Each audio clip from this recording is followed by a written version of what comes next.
श्रोता प्रेमियों, मैं राम सागर शास्त्री आप लोगों के समक्ष रखने जा रहा हूं एक प्रसंग, कर्ण हनुमान युद्ध।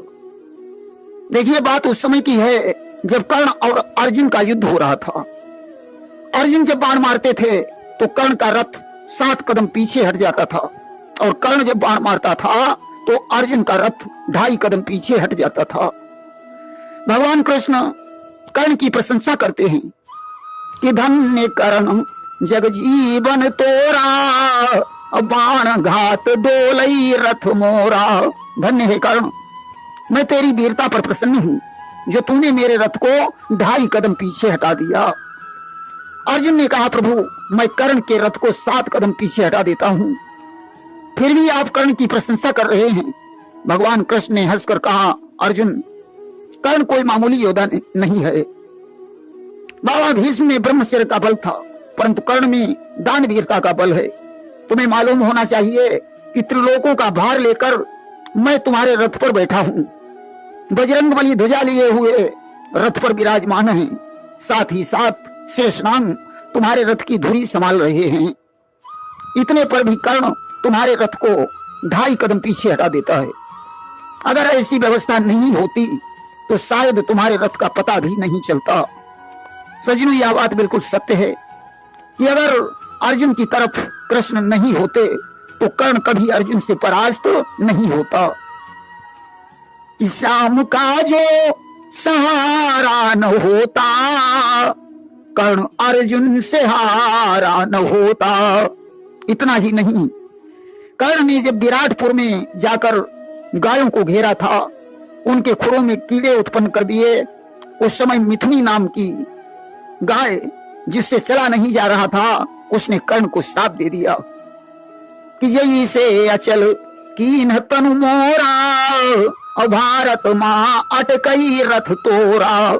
जैसे तूने मुझे चलने से लाचार कर दिया, उसी प्रकार महाभारत के युद्ध में तेरा रथ अटक जाएगा। अगर युद्ध में कर्ण का रथ नहीं अटकता तो भी कर्ण अर्जुन के हाथों नहीं मारा जाता। कर्ण के पास परशुराम के दिए हुए 5 बाण थे, जिन्हें माता कुंती मांग ले गईं। अगर वे बाण कर्ण के पास होते तो भी कर्ण मारा नहीं जाता। कर्ण के पास कवच और कुंडल थे, जिन्हें इंद्र ब्राह्मण बनकर मांग ले गए।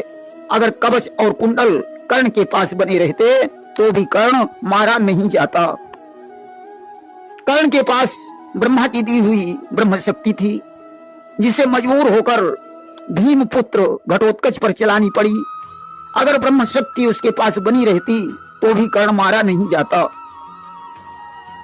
कर्ण के तरकस में चुनचुक सर बनकर एक सर्प रहता था, जो अर्जुन का शत्रु था। उसका संधान करने पर जब चुनचुक ने अर्जुन का कुछ नहीं बिगाड़ पाया तो कर्ण ने उसे क्रोधित होकर तरकस से बाहर निकाल दिया। चुनचुक ने कर्ण को श्राप दे दिया, जाओ कर्ण, अब महाभारत के युद्ध में तुम्हारा विनाश निश्चित होगा, यह मेरा श्राप है। अगर चुनचुक ने श्राप न दिया होता तो भी कर्ण नहीं मारा जाता। एक बार कर्ण के हाथों से एक ब्राह्मण की गाय मर गई। उस ब्राह्मण ने कर्ण को श्राप दे दिया कि मौत रही होगी जभी तेरे सन्मुख झूल, संचालन ब्रह्मास्त्र का जाएगा तू भूल। जब मौत तेरे सामने खड़ी होगी उस समय तू ब्रह्मास्त्र का चलाना भूल जाएगा। अगर उस ब्राह्मण का ऐसा श्राप न होता तो भी कर्ण अर्जुन के हाथों से नहीं मारा जाता। इस प्रकार कर्ण की मृत्यु के अनेकों कारण रहे। आइए उसी प्रसंग पर भगवान कृष्ण ने कहा, अर्जुन इतनी व्यवस्था होने पर भी कर्ण हमारे रथ को 2.5 कदम पीछे हटा देता है। अर्जुन आज शांत हो गए। दोनों के बीच संग्राम छिड़ गया। धनुआ पर धनुआ खड़क उठे, बाणों पर बाण बोल उठे। वीरों का बांका युद्ध देख पृथ्वी पाताल डोल उठे।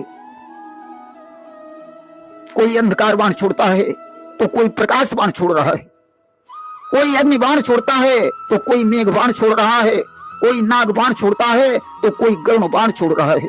दोनों में भयंकर युद्ध हो रहा है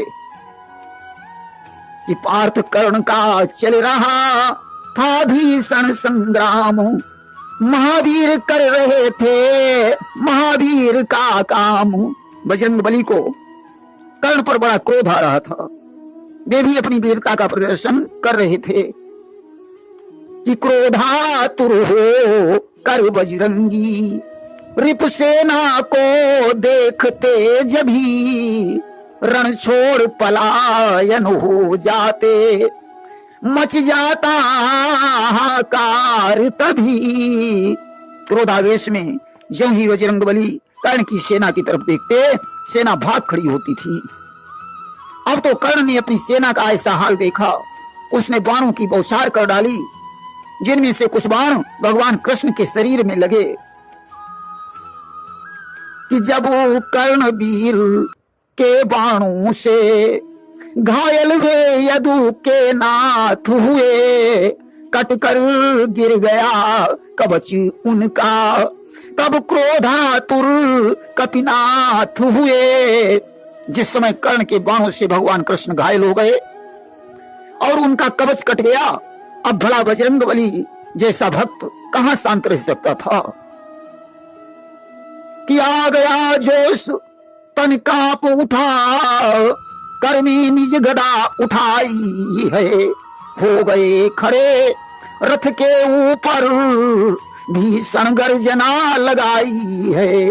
भगवान कृष्ण की हालत देखकर बजरंगबली को क्रोध आ गया।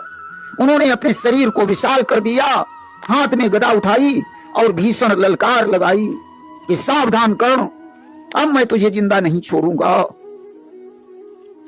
कि सुन कर गर्जना वीर कपि की, उस नाहर का दिल दहल गया, कांपने लगा सारा शरीर, धनुबाण हाथ से छूट गया। आज बजरंगबली की भीषण गर्जना से कर्ण का शरीर कांपने लगा, उसके हाथ से धनुष बाण छूट गया। अब आप ही विचार करें, कर्ण और हनुमान का युद्ध कैसे हो सकता था। आज भगवान कृष्ण ने बजरंगबली को बजरंगबली को शांत करने लगे कि सावधान बैठो हनुमाना, और ना ही तो कर्ण तजई निज प्राणा। हे हनुमंतलाल, सावधान हो जाओ, अन्यथा तुम्हारी गर्जना से ही कर्ण मर जाएगा। कि तुम केवल रथ पर डटे रहो, लड़ने का तुम्हारा काम नहीं, वह त्रेता की बातें छोड़ो, रावण का यह संग्राम नहीं। तुम सिर्फ रथ पर बैठे रहो, युद्ध करने की जरूरत नहीं है, वो त्रेता की बातें हैं, जाने दो। ये राम और रावण का युद्ध नहीं है कि रावण ने तो सामना किया, यह वीर नहीं लड़ पाएगा, लड़ने की बात तो दूर रही, ये तेज नहीं सह पाएगा। रावण ने तो तुम्हारा मुक्का भी झेल लिया, कर्ण तो तुम्हारे तेज को भी सहन नहीं कर पाएगा।